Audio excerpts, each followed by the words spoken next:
तो ईरान को लेकर न सत्ता मिली और न ही ट्रंप को जीत मिली। नमस्कार, मैं हूं नीलू। बात आज इसी पर होगी, विश्लेषण आज इसी पर होगा।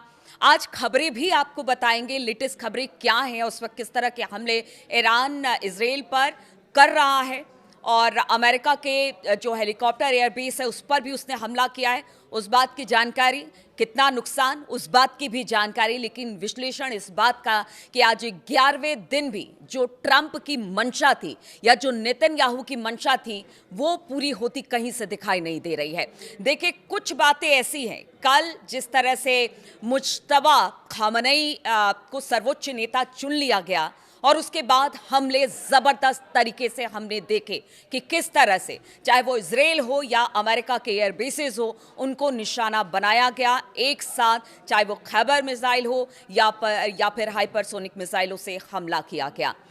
कल जब मुज्तबा की ताजपोशी हुई तो किस तरह से ईरान की सड़कों पर लोग उतरे और ये लोग उनके समर्थन में थे, यानी जो पुरानी रिजीम थी जिसको हटाकर एक नई सत्ता की स्थापना करना चाहते थे ट्रंप, वैसा कुछ भी दिखाई नहीं दे रहा। फिलहाल अभी तो कुछ भी दिखाई नहीं दे रहा है। वो किस तरह से कहते हैं कि वहां पर सत्ता चेंज कर देंगे। बात तो 2-3 दिन की हो रही थी। नेतन्याहू ने कहा था कि 2-3 दिन में यहां से सब कुछ ठीक हो जाएगा, रिजीम चेंज हो जाएगा। खामनेई को मार दिया गया, लगा कि अब शायद ईरान की सत्ता ट्रंप के पास या नेतन्याहू के पास, यानी इजराइल और अमेरिका के पास होगी। लेकिन आज 11वें दिन भी हम ये कह सकते हैं कि ऐसा कुछ भी नहीं हुआ है। बात इसी को लेकर होगी, इसी का विश्लेषण होगा। देखिए, 2-3 बातें हैं जिसको लेकर ट्रंप और नेतन्याहू ने ईरान पर हमला किया। ईरान कहता रहा, चाहे वो परमाणु एनरिचमेंट की बात हो, सत्ता परिवर्तन की बात हो, बैलिस्टिक मिसाइल की बात हो, हर पर उन्होंने बातचीत का रास्ता अख्तियार किया।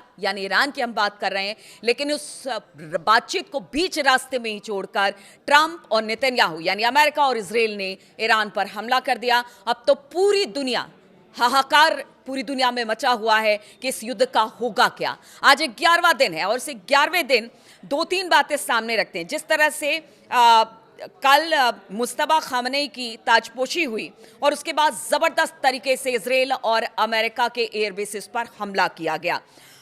हमने देखा ईरान की सड़कों पर IRGC का समर्थन मुज्तबा को, इसके अलावा आवाम भी वहां की, हाँ, एक धड़ा है जो इसका विरोध जरूर कर रहा है, जो कि हमने पहले से देखा था। लेकिन ईरान की सड़कों पर जो लाखों लाख लोग उतरे वो कहीं ना कहीं मुज्तबा खामनेई का समर्थन कर रहे थे। ऐसे में मुज्तबा खामनेई अली खामनेई के सुपुत्र हैं, अपने पिता की मौत की का बदला लेने के लिए वो कटिबद्ध है और उनका कहना है कि जिस तरह से उनके परिवार को खत्म कर दिया गया, अब उसका बदला इजराइल और अमेरिका से लिया जाएगा। और इसीलिए जैसे उनकी ताजपोशी हुई, जैसे ही उनको सर्वोच्च नेता चुना गया, उसके बाद हमले लगातार तेज कर दिए गए ईरान की तरफ से।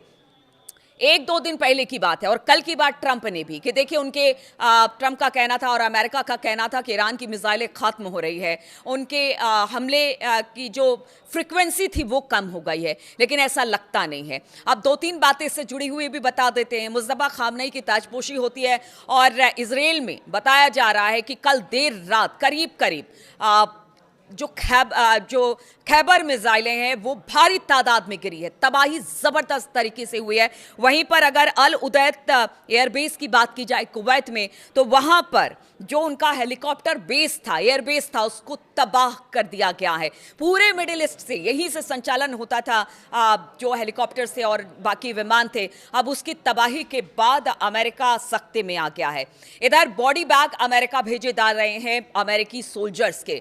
दुख तो बहुत हो रहा है ट्रंप को, लेकिन ट्रंप इस बात को मानने को तैयार नहीं है कि युद्ध कब तक चलेगा, इसमें कितना नुकसान होगा। अमेरिका की फौजें, अमेरिका के सैनिक मारे जा रहे हैं, इधर इजराइल में तबाही मच रही है, ईरान में तो जो तबाही इन दोनों देशों ने मिलकर मचाई है वो तो सब देख रहे हैं कि वहां पर भी किस तरह से नुकसान पहुंच रहा है। अब आपको बताते हैं कि इसी बीच अब्बास अरागची का एक और बयान सामने आ गया। उन्होंने कहा कि देखिए, ट्रंप का जो प्लान था पूरी तरह से फेल हो गया और अब ट्रंप को समझ में नहीं आ रहा है कि वो क्या करे। इसी बीच एक खबर यह भी आई है और खासतौर पर CNN की बात की जाए, जो अमेरिका का ही न्यूज चैनल CNN, उसमें यह खबर दी गई कि देखिए, ट्रंप बातचीत करना चाहते हैं, यानी ट्रंप को अब समझ में नहीं आ रहा वो क्या करे, तो वो बातचीत कर रहे हैं, क्योंकि देखिए ये युद्ध तो यहां खत्म होने वाला नहीं है। जबरदस्त तरीके से ईरान हमला कर रहा है और अब तो सर्वोच्च नेता के चुन लेने के बाद, भले अमेरिका कह रहा है कि उनको भी खत्म कर दिया जाएगा, लेकिन अब सर्वोच्च नेता के चुन लेने के बाद ये हमले और तेज हो रहे हैं। इधर अगर CNN की बात की जाए, न्यूज चैनल की, तो उन्होंने कहा है कि देखिए ट्रंप चाहते हैं कि बातचीत के मंच पर बैठा जाए, बातचीत की पेशकश की जाए, लेकिन अब ईरान का जो एक फेथ था, एक विश्वास था, वो खत्म हो चुका है। यानी उनको इसमें भी छल नजर आ रहा है, इसलिए वो बातचीत करने को बिल्कुल तैयार नहीं है कि बार बार बातचीत कहते हैं कि बातचीत करो और उसके बाद पीठ में छुरा घोंपने का काम करते हैं। इसलिए बातचीत किसी तरह की नहीं होगी, ये ईरान ने स्पष्ट कर दिया है।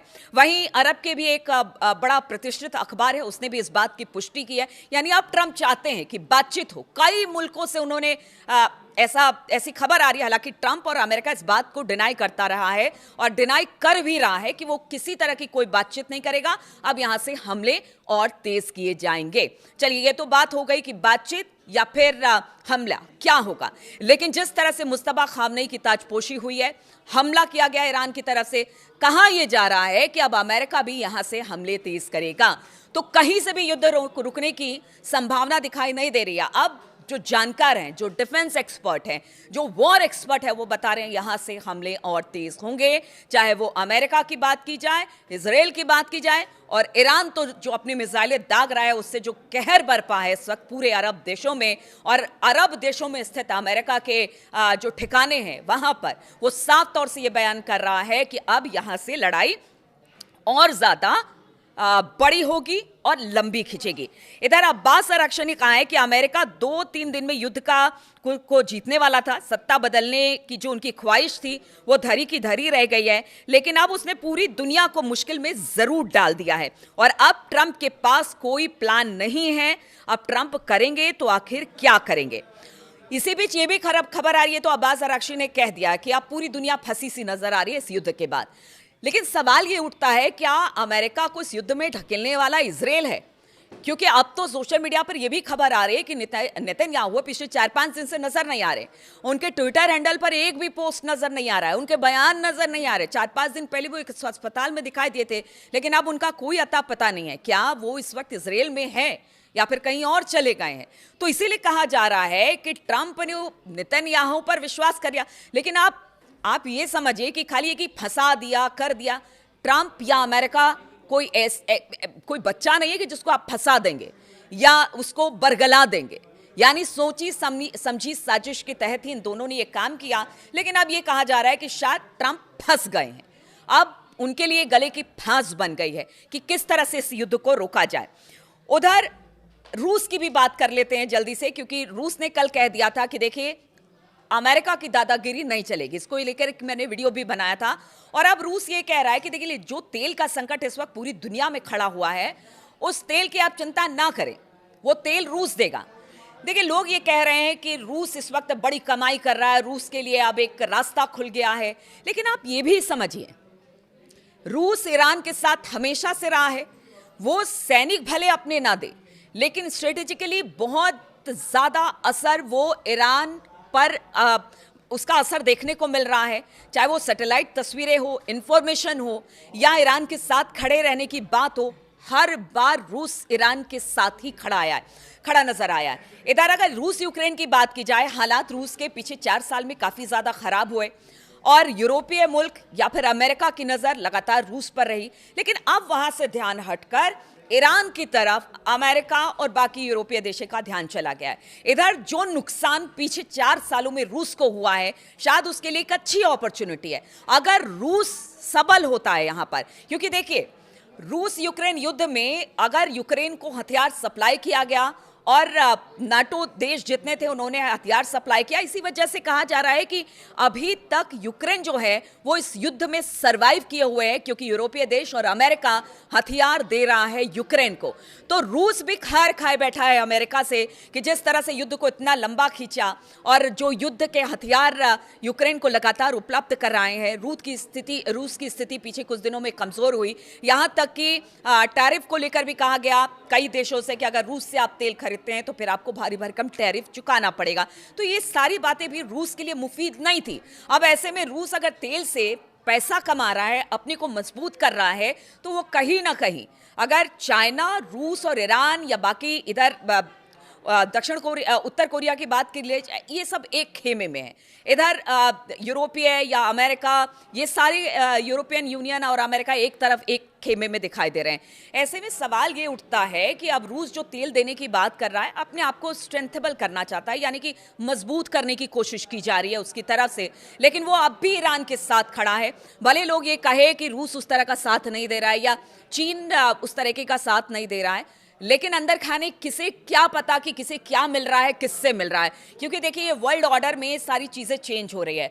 अब ये कहा जा रहा है कि अगर ईरान में रिजीम चेंज नहीं हुआ या फिर यहां पर युद्ध में कोई एक डिसीजन पे नहीं पहुंच पा रहा है कि क्या करना है आगे और लगातार बर्बादी हो रही है, ऐसे में अमेरिका अगर कुछ हार्ड स्टेप लेता है, कोई ऐसे हथियार चलाता है जिससे कि ईरान में भारी नुकसान होता है, तो रूस है, चीन है और बाकी देश भी हैं, वो ईरान के साथ खड़े होंगे। इसीलिए कहा जा रहा है कि अगर यहां से और ज्यादा युद्ध भीषण होता है तो फिर क्या ये थर्ड वर्ल्ड वॉर की तरफ आगे बढ़ेगा, क्योंकि सिचुएशन तो यही बयां कर रहे हैं। लेकिन अगर बातचीत का रास्ता निकलता है तो वो किस तरह से निकलेगा? क्या बातचीत के मंच पर अमेरिका, इजराइल, ईरान बैठेगा? मध्यस्थता कौन करेगा? और अगर बातचीत नहीं होती है तो फिर इस पूरी दुनिया का क्या हाल होगा, आप समझ सकते हैं। क्योंकि अभी से हाहाकार है, और अगर ये युद्ध लंबा चलता है, आप 10 दिन, 15 दिन, 20 दिन, क्योंकि देखिए भारत में भी अब इसका असर पड़ने लगा है, बाकी मुल्कों में भी इसका असर पड़ने लगा है। गैस, पेट्रोल, डीजल, सब चीज के दाम महंगे हो गए हैं, और ऐसे में अगर ये युद्ध लंबा चलता है तो आप समझिए मुसीबत कैसे इस पूरी दुनिया को घेर लेगी। मंदी की तरफ आगे दुनिया बढ़ रही है। इसलिए लगातार मैं अपनी वीडियो में यही कहती रहती हूं, अपने वीडियो को खत्म करने से पहले, कि युद्ध किसी भी समस्या का हल नहीं है। बातचीत से अगर रास्ता निकलता है तो ठीक है, लेकिन जिस तरह का युद्ध अमेरिका और इजराइल ने पूरी दुनिया पर थोपा है, उसका खामियाजा अब हर एक मुल्क को उठाना पड़ रहा है, और ये आज की हकीकत है।